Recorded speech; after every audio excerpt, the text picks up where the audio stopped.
tuned in to The Andrew Lawton Show. I wanted to take a bit of a different spin on this. Obviously, the results of the Toronto St. Paul's by-election are well known by now, but there was mobilizing behind the scenes, a campaign that even I had only peripherally been made aware of closer to the end of it. And it was a campaign to advocate in the riding at a riding level for Jews and allies of Jews to realize that, hey, anti-Semitism is a big problem and you need a political change to deal with that. That was a campaign called JewishAlly.ca, and it was the brainchild of a gentleman who's been a guest on this show a couple of times, Andrew Kirsch, who's a former CSIS intelligence officer, also author of the book I Was Never Here, which is a fantastic book, and you should go back and look at my long-form interview with Andrew. I think it was a couple of years back now when that book came out. And he had reached out to a longtime friend of mine, Stephen Taylor, who is a longtime conservative activist as well and has experience setting up what are called third-party groups. These are groups that are not political parties, but they're engaged and regulated and registered with Elections Canada to mobilize on issues. So wanted to delve into exactly what this was, why it was important, and what it might mean for the future with an election coming up in potentially 15 months or less. Andrew Kirsch and Stephen Taylor join me now. Andrew, Stephen, thank you so much for coming on today. Good to talk. Great to be here. Thanks for having me. Now, I'll start with you, Andrew, because you and I were candidates for the provincial election in 2018 at the same time. And I would have said at the beginning of the election that I had a much greater shot at getting elected than you because you were running in St. Paul's, which at the time was, I'm curious about your sort of sense of what your chances of winning were going in. Of course, in the end, we both lost. So, the joke is on me.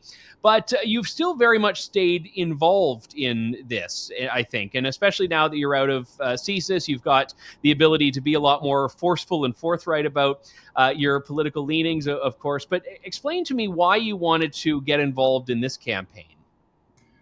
Well, I'm born and raised in Toronto St. Paul's. I live in Toronto St. Paul's right now, raising my family here. So, and I ran in 2018. People said, why Toronto St. Paul's? Because of that kind of long shot. Well, that's where I live. That's where I wanted to represent. So I'm very familiar with how challenging a riding that it is. I had to obviously take a step back from formal involvement when we did this third party. And really, I wanted to organize around an issue that was important to me that had particular resonance in the riding. Toronto St. Paul's does have, I think, the fifth largest Jewish population, a member of the Jewish community. And since October 7th, not just the events of October 7th, but really the response since then, there's been growing, the Jewish community's been upset, disappointed by the response of the Liberal government to rising anti-Semitism. I say that the Jewish community has diverse views on Israel, on the conduct of the current conflict, but we're very united in the concern about anti-Semitism, that there are protests coming through our neighborhood, that our Jewish day schools and synagogues are being shot at and firebombed. And so I kind of want to take a step back from the campaign to start this, to think of what a way to raise awareness of this issue in a riding where, as I said, was uniquely affected by it and had an opportunity in the by-election to raise awareness of it. And of course, this campaign takes the form of what's called Jewish Ally. The website's still online, JewishAlly.ca. How did you get involved, Stephen? Well, Andrew reached out in January and said, look, he wanted to obviously react to this rising anti-Semitism that we've all seen. And again, he mentioned the violence in the community, and by-election is a perfect time to register your distaste with how things are going and how the government is handling these affairs and its reaction to the rising anti-Semitism and violence against the Jewish community.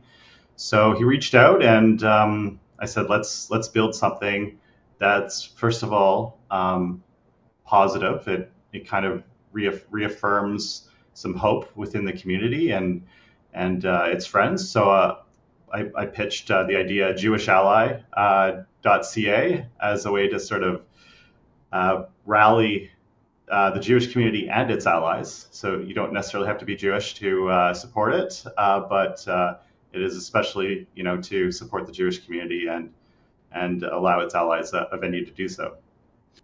So I'll go back to you on this, Andrew. I mean, your experience here is obviously based on you being very committed to Toronto St. Paul's. Is there an extrapolation that you could do or plan to do with this beyond? Because, well, not every riding is going to have the Jewish population of Toronto St. Paul's. The anti-Semitism issue is still pervasive very much across the country.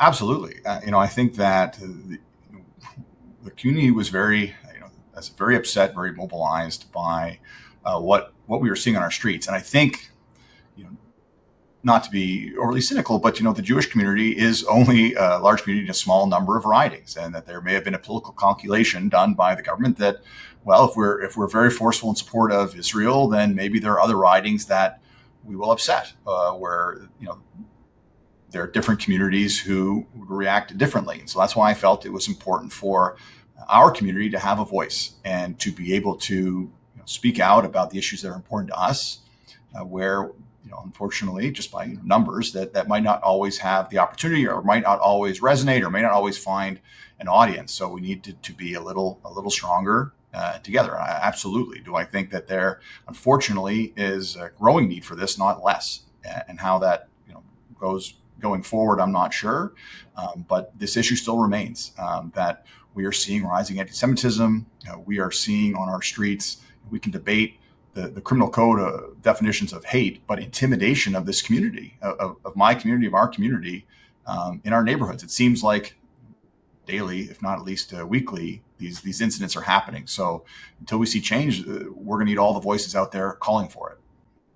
Now, this isn't just, a website with, some lofty goals. This was actually a campaign, and third-party advertising can sometimes get a bit of a bad rap, but it's a part of the democratic process, and there are a bunch of rules governing how it's supposed to go about. So I'll go to you, Stephen, because I know you've been in the trenches on a lot of political fights over the years. What were you tactically doing with this, and how do you think that you actually did move the needle in the riding? Yeah, well, being a by-election, we were quite limited by Elections Canada and the scope of what we could do. I mean, if you're running a federal campaign, third parties have much larger budgets that they're allowed to spend. But I think in this by-election, Elections Canada had us at a cap of about just over $5,000.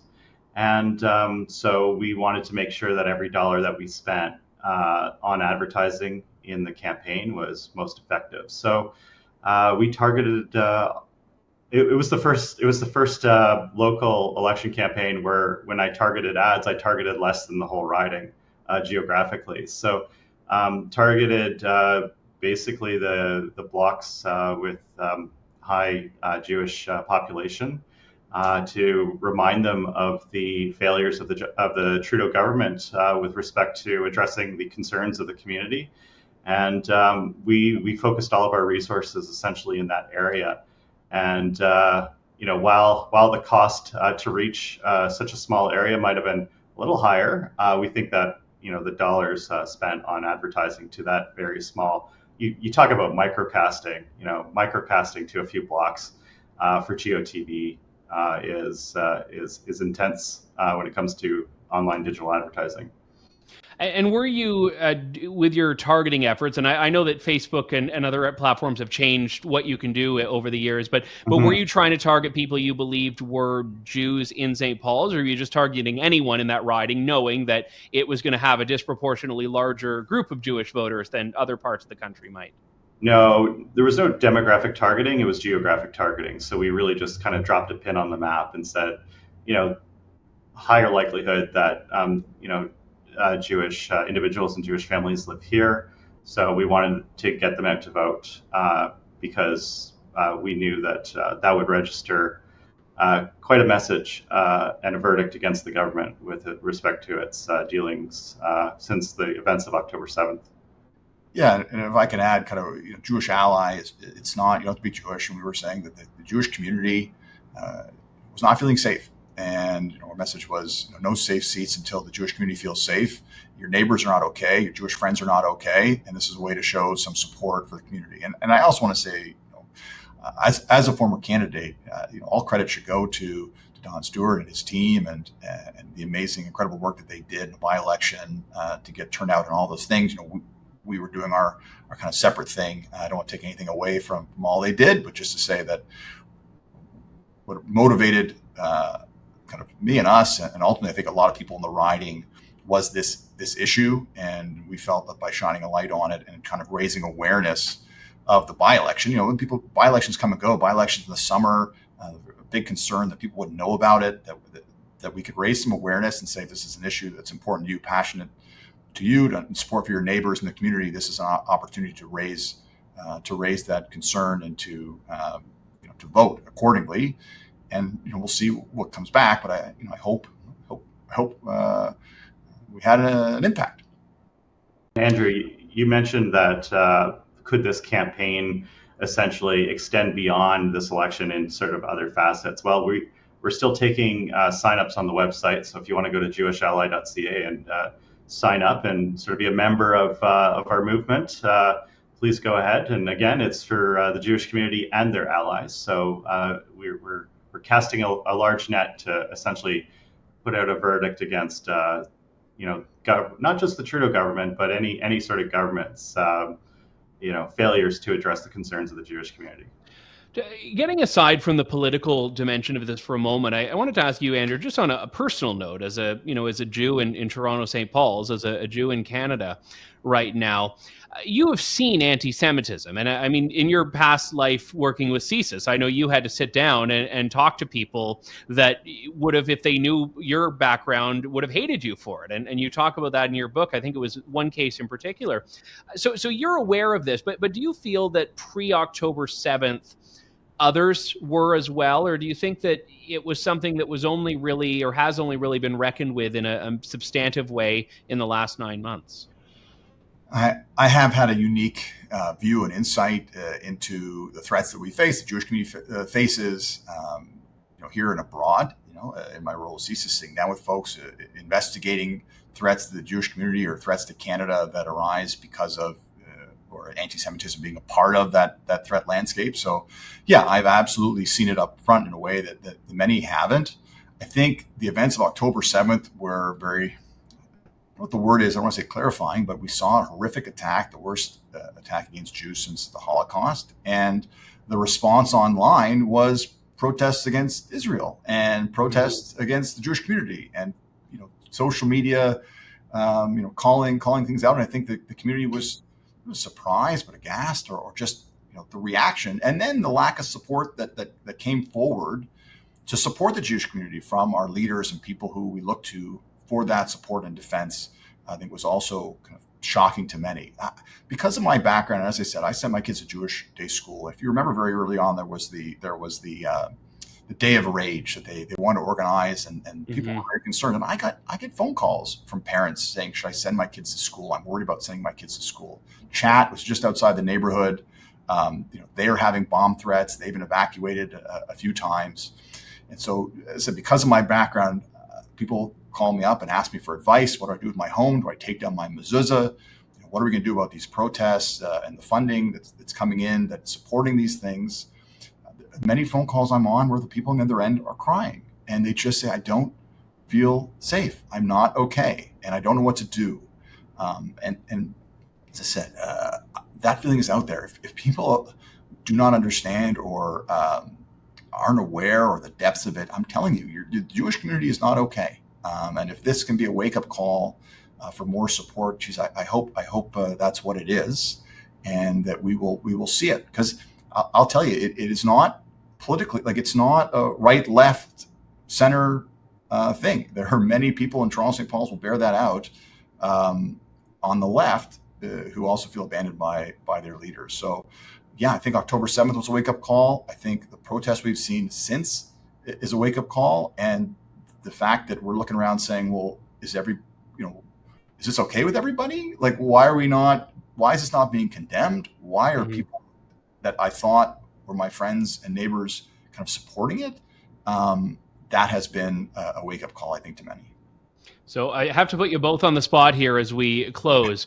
Without jewishally.ca, does Don Stewart still win?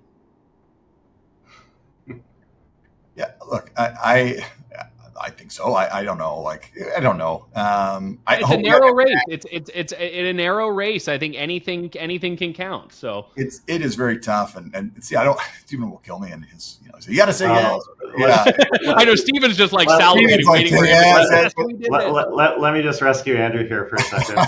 I've been a candidate, and they had a lot hard fought. He was out there knocking on doors in the sun. The team is out working hard, putting everything they have into it. They deserve all the credit in the world.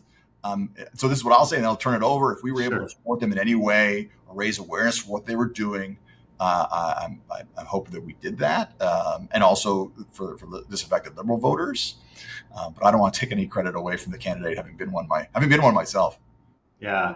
Well, let's just say the answer is every vote counts and every effort in an election counts. Mm-hmm. Okay. And so whether we were able to nudge people in one direction or the other, I think we did so.